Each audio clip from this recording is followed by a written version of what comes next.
Hi everyone! Welcome back to the channel. This little folding e-bike looks like a simple bargain at first, but trust me, there are a few things you'll want to know before you hop on and hit the throttle.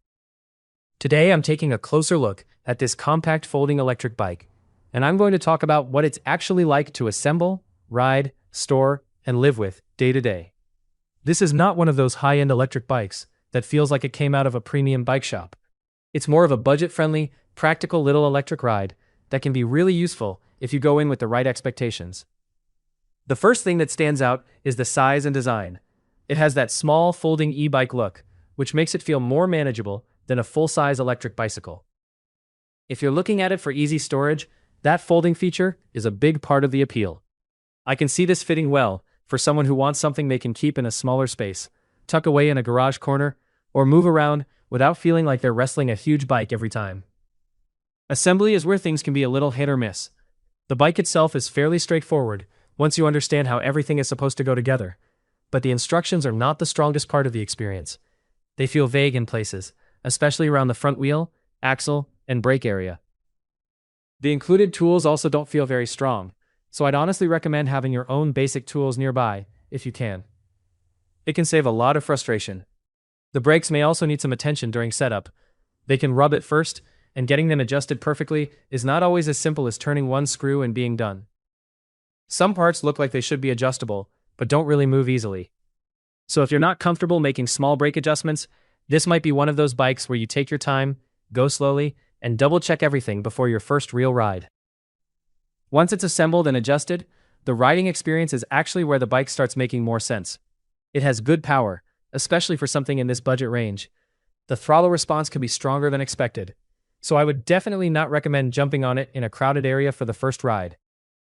Practice somewhere open and safe, because if you hit the throttle by accident, the bike can take off quicker than you might expect. On the road, it feels more like a small electric scooter with pedals than a traditional pedal assist bike.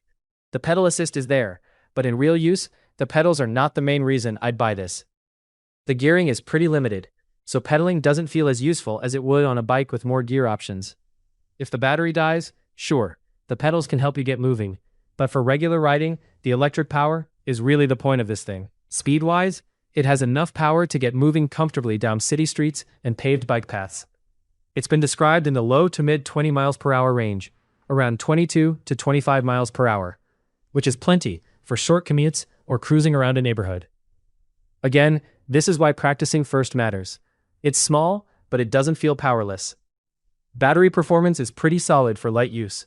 On shorter trips, especially on paved roads or bike paths, it does the job well. Terrain and wind make a big difference though. If you're riding somewhere with hills or strong coastal-style winds, you'll probably recharge more often. For a short round trip of around 10 miles, recharging afterward is a safe habit, especially if you don't like running the battery too low. Depending on conditions, it may go farther, but I'd rather treat it conservatively than get stranded.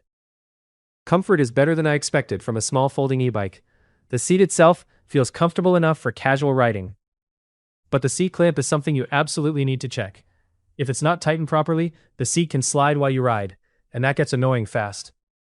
There's a bolt behind the lever that needs to be adjusted correctly. Once it's tightened down, the seat is much more stable. I'd also make it a habit to check the clamps and bolts regularly, because with use, things can loosen up. One thing I do appreciate is how manageable the bike feels. It's not intimidating. Even for someone who doesn't want a large, heavy electric bike, this feels easier to handle, fold, store, and move around. That makes it a nice option for casual riders, older riders, or anyone who just wants simple electric transportation without dealing with a full-size setup. There are a few quality control things to keep in mind. Before riding, I'd inspect the front fork, wheel alignment, brakes, battery fit, and all the nuts and bolts.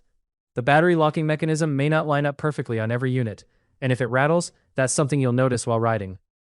These aren't deal-breaking issues for everyone, but they're worth checking right away. I also want to mention support. If something arrives damaged or not quite right, the company response can make a big difference.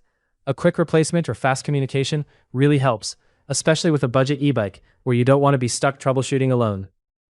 Overall, I think this folding electric bike makes the most sense for light commuting, paved city streets, bike paths, and fun neighborhood rides. It's not the bike I'd choose for rough treatment, heavy daily abuse, or someone expecting a premium pedal assist cycling experience. But if you want a compact electric ride with good power, decent comfort, folding storage, and a practical price point, it can be a really useful little machine. Go into it with realistic expectations. Take your time assembling it, tighten everything properly, and practice before riding in traffic. If you do that, it can be a fun and convenient electric bike for everyday short trips. If you have any questions about this product, feel free to leave them in the comments below. Thanks for watching, guys, and have a great day.